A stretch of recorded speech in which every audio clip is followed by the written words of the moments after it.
enzi hizo. Bwana jamaa mkali sana, ngoja nikamuoneshe.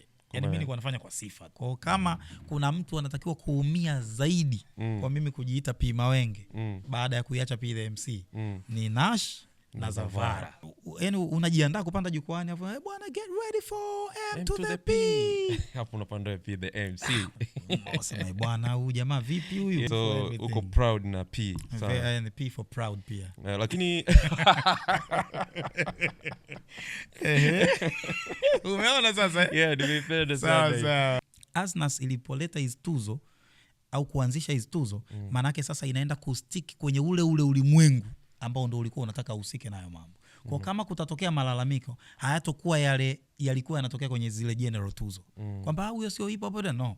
Itakuwa ni huyu mbona ni bora zaidi kuliko huyu. Trust no one. Trust no one.